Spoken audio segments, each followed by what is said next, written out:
I want to welcome you guys back to another episode of the AWM NFL podcast. My name is Riccardo Stewart, and I'm your host, and I'm joined with my friends, Jeff Locke, Zach Miller, and Sam Acho. I want to start first, fellas, with giving a disclaimer. I got a word puzzle behind me because I'm staying at the beautiful Moxie Hotel in Louisville, Kentucky. So don't let that distract you. But I want to pick up where we left out on the last episode because, one, Sam, Zach, Jeff, you guys were bringing some knowledge and understanding how athletes, elite athletes, begin to create, sustain, and secure multi-generational wealth. And we started with talking about create. And that is how an athlete, particularly an NFL player, begins to create value. And that is using their physical, their social, and their intellectual capital, which makes up their human capital. And then we talked about, okay, once you create value, what happens is teams, companies, brands, they begin to compensate you for that value.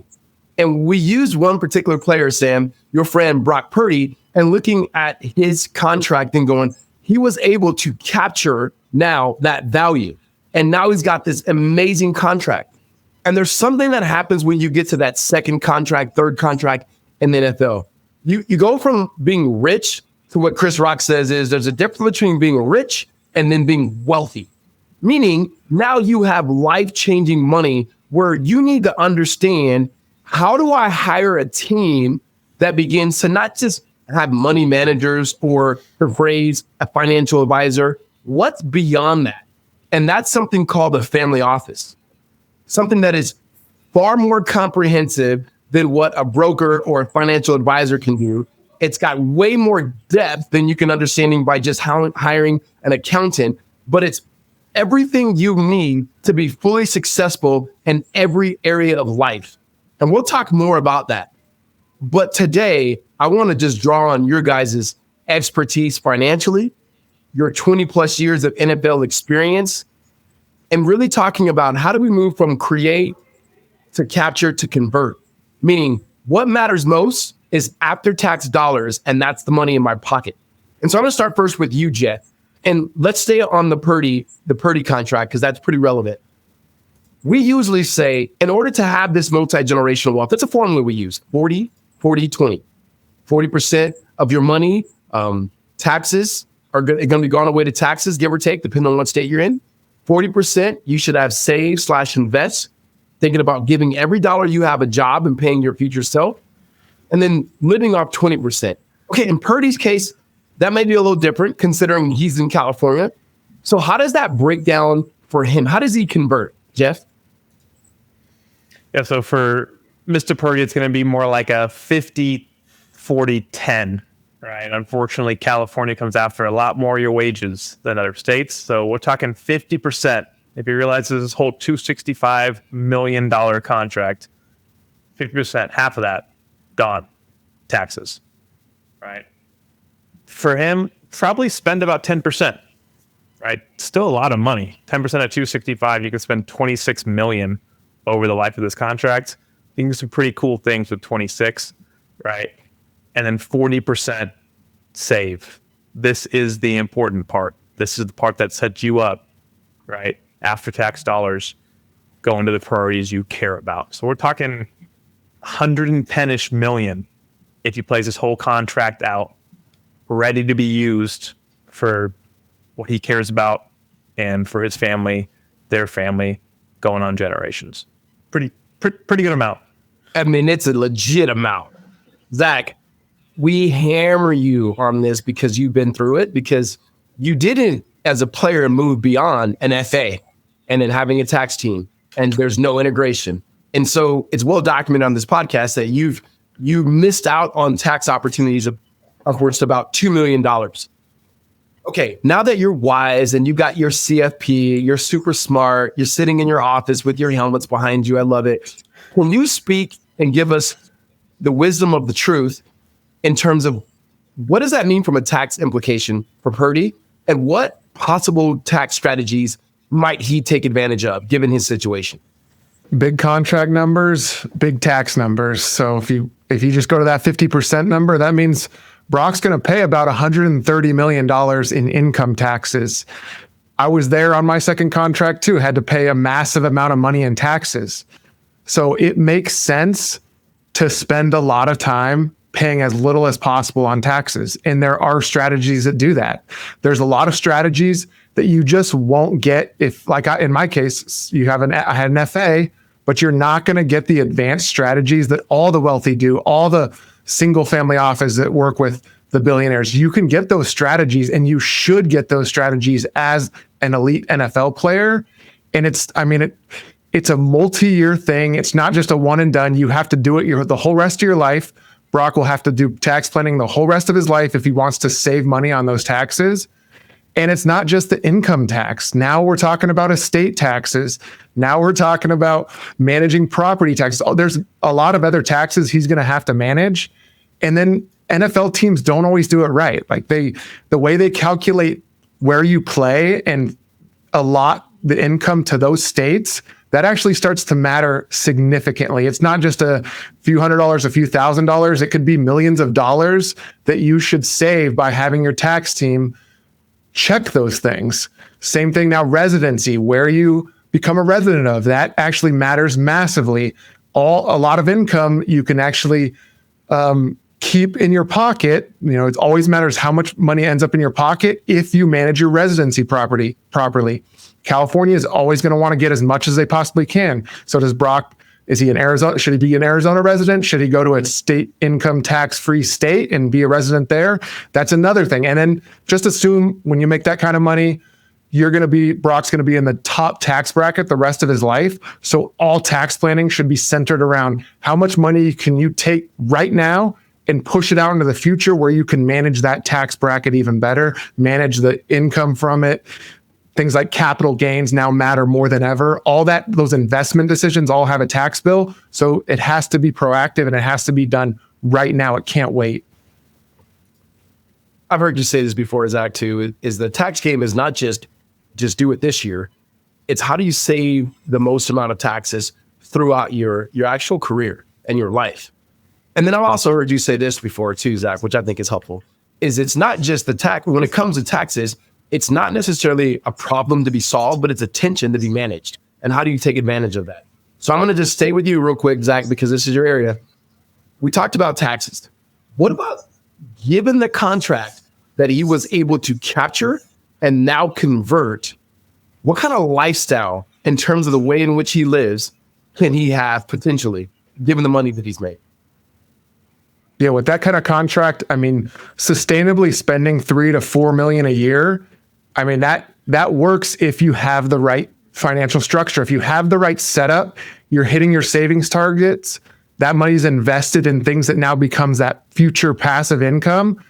You won the game. At that point, you can do extremely cool charitable strategies that benefit, generations down the line. You can do very cool things with your money, get tax benefits from it, do it smartly, and then also set up whether that's some sort of foundation. But then also you're spending $3 to $5 million a year depending on how many houses it. But you still can run out of money. There is still the possibility there. We've seen it where guys have earned $80 million, $100 million, and they file for bankruptcy. That's hit the news. I played with a few guys that have actually done that.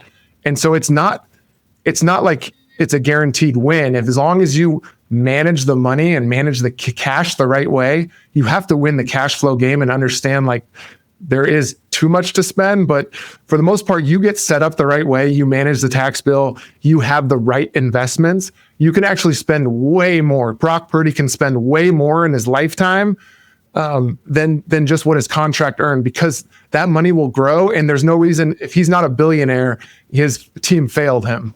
Oof, man, I like that. I don't like that his team would fail him, but I like the fact that he could be a billionaire. All right, Sam. You know him personally, and we hear about him. We hear stories about him, especially Zach and I, because we're in Arizona where he's from, and you hear just some beautiful, amazing things about him. One of the things that you hear about him is that he would be like the person who would be a giver, and someone who would share his money. So what could that look like for someone in his situation to be able to give?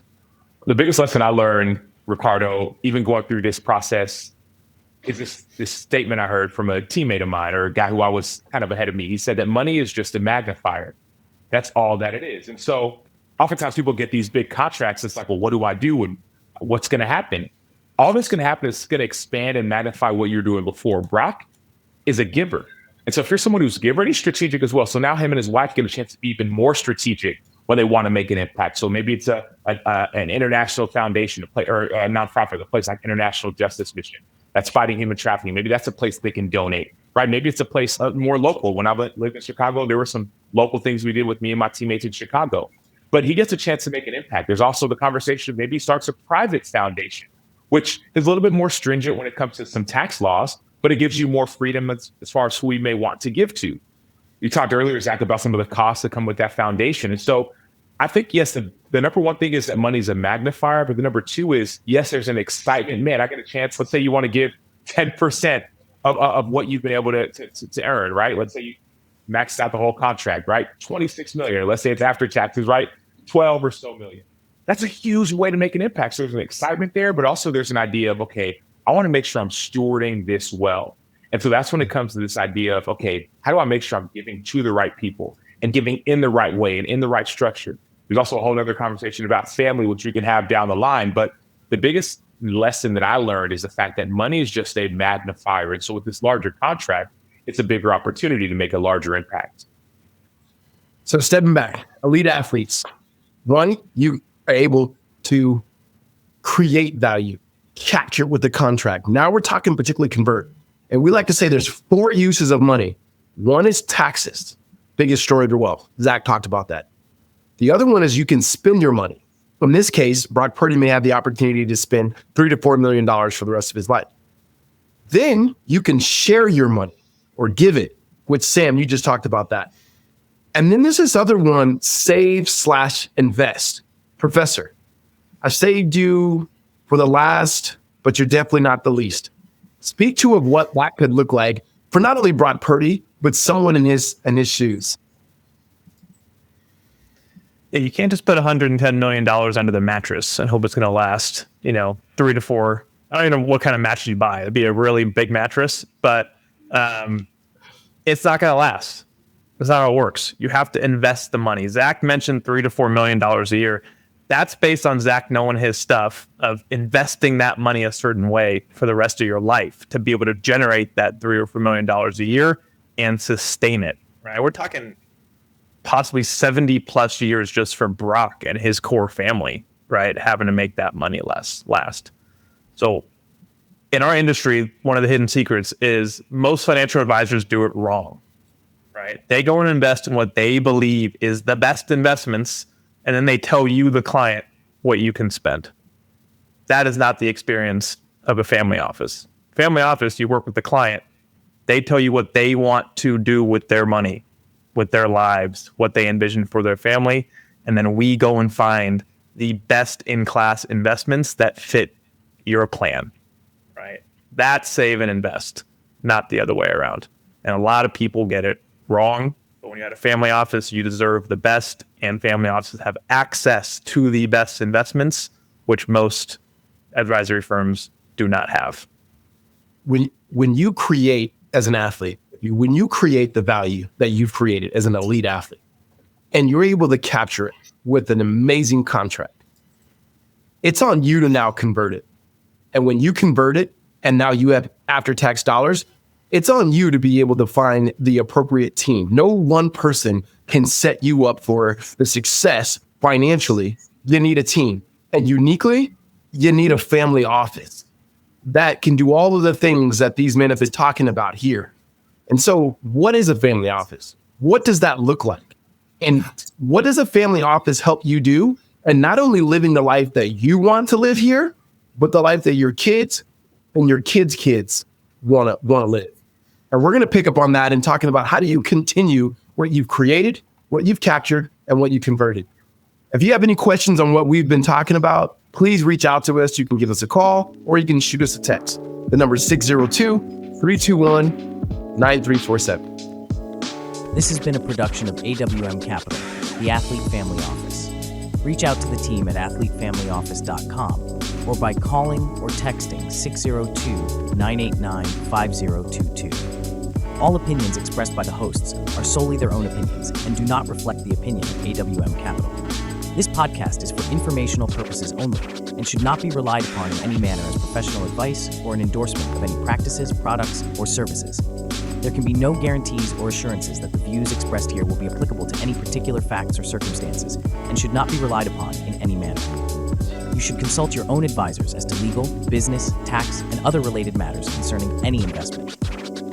Clients and employees of AWM Capital may maintain positions in the securities or companies discussed in this podcast.